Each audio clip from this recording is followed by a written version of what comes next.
So a data model is our base level concept on how we're now going to imagine ways to take random bits of data, like we could imagine that we have a university, right? So we have things we're familiar with, courses, faculty, students, grades, all these things.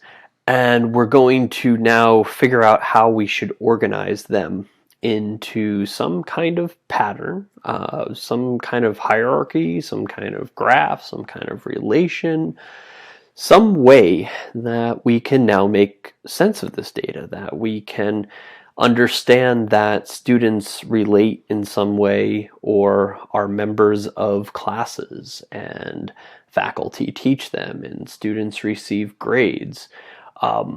And it's more than just that conceptual piece. We're going to be talking about the conceptual level, but remember the physical limitations are part of this too. We need to save this to disk in some way. It all has to boil down to zeros and ones at the end of the day. So how do we create some conceptual model or models? We're going to really focus on one for now, but there are many that help us organize data. All right, so that's what a data model is. We're going to talk briefly about data model in general and what makes it up, and then we're going to spend a lot of time looking at the relational model, which is the key model that we're going to spend most of our time on. So a data model is a notation for describing data or information. It consists of three parts that we're going to examine. The first is the structure of the data. So this is the data itself. The second is the operations on the data. So these are the things you can do with the data. We'll talk more about that. And the third is the constraints on the data. So all data, to be kind of uniform and useful, have to have limits. So these can be data types, these can be restrictions on size, things like that. And they can also be things like keys. We're going to talk about a bunch of these as we go forward and in the context of an actual data model like a relational model. But now we're talking more broadly, right? We're saying what are the defining characteristics of a data model itself, whether it's semi-structured or relational or graph or whatever.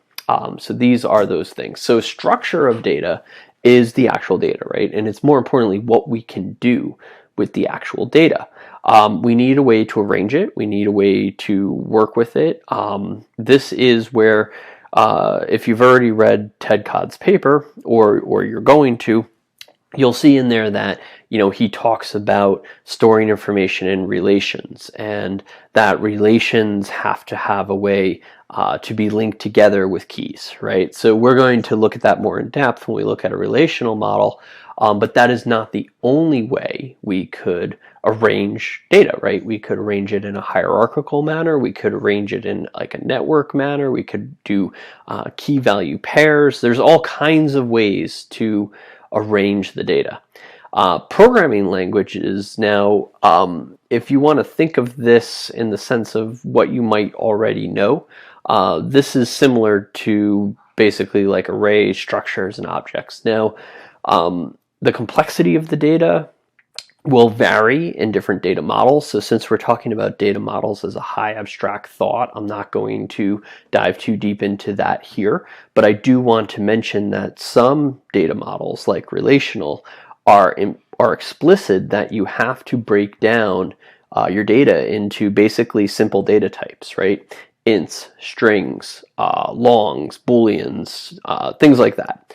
You're not supposed to have a single field that contains, say, a complex piece of data like an array or an object. However, that is something that you might do in, say, key value pair or even semi-structured. So we'll talk more about that later. We're going to discuss some of those when we touch on things like NoSQL near the end of the course. As I said, we're going to be focusing in here on the relational model, but I just want to point out that when we're talking about model as a high-level abstract thought here, that is very flexible.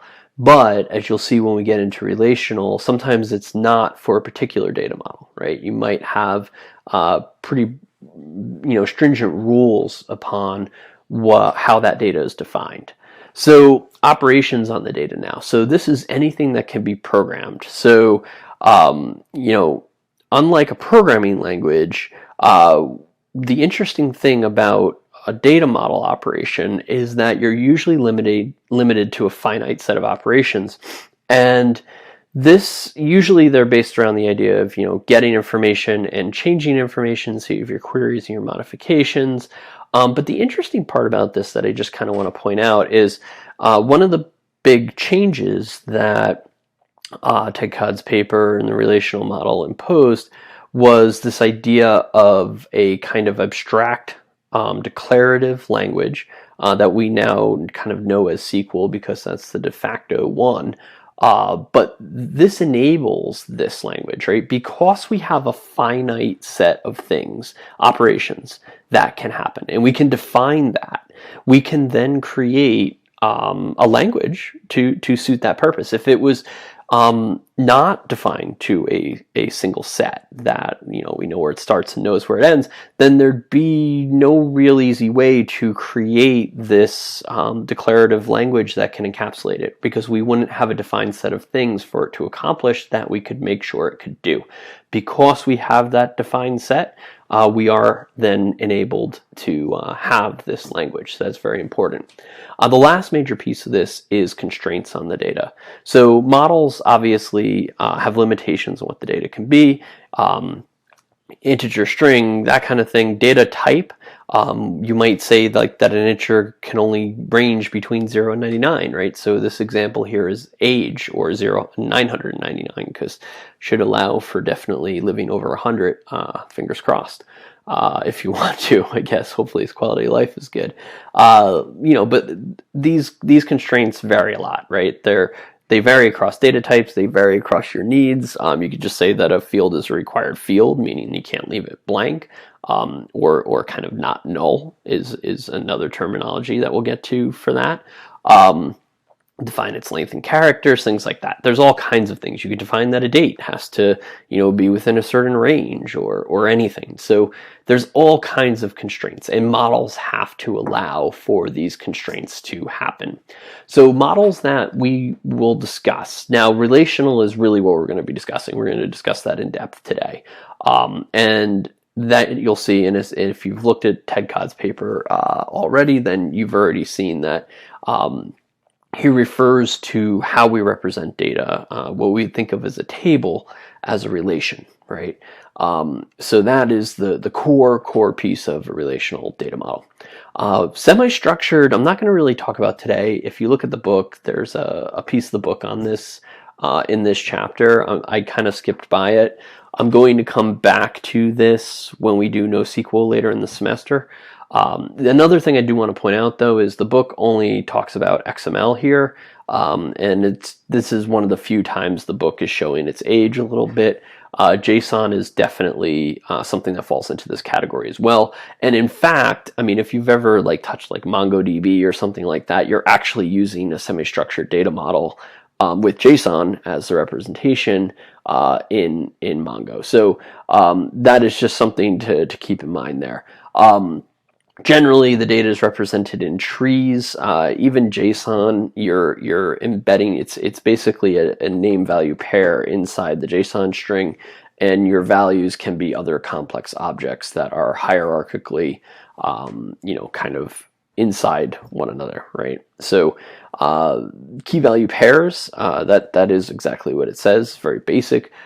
Graph, object-oriented, all of these we'll maybe touch on a little bit towards the end. I'm not too concerned about those. There's a lot of ways, especially in the NoSQL world, of modeling data, and we're going to come back to those later. Relational is 100% our focus for most of this class. Everything else is important to touch on briefly, but we're going to focus our energy on relational. It is far and away the most prevalent, and in focusing our energy there, I think you'll get the most value out of it. The vast majority of databases out there are relational databases, and once you understand it thoroughly, transitioning to another data model isn't that hard, right? The concepts, even though they do vary from model to model, are going to follow you. So what you'll be more concerned about then is working that model into a real functioning kind of product. Because I think I mentioned this maybe earlier, but if not, really quickly, one of the challenges, like if you do know SQL and say you're using a semi-structured data model, you do not want to try to necessarily wedge a relational structure onto that model. It's going to break things. You want to think about things as a query more than say normal form. And I'm jumping ahead a little bit. We're going to get to what normal form is, and we're going to talk about that. But for those of you who have already touched on some of these concepts, that hopefully that'll make a little bit sense, and for everyone else, we'll come back to it. But it's important just to remember that if you're not doing a relational database model, then you have to actually think in the correct model and the correct structure that you're supposed to use in that model. You don't want to impose, and that's the only thing I would say, as far as us concentrating on relational, that's a little bit of a danger. You don't want to impose a relational model on other data models, right? They are unique, and you should be working within the confines of those models when you are using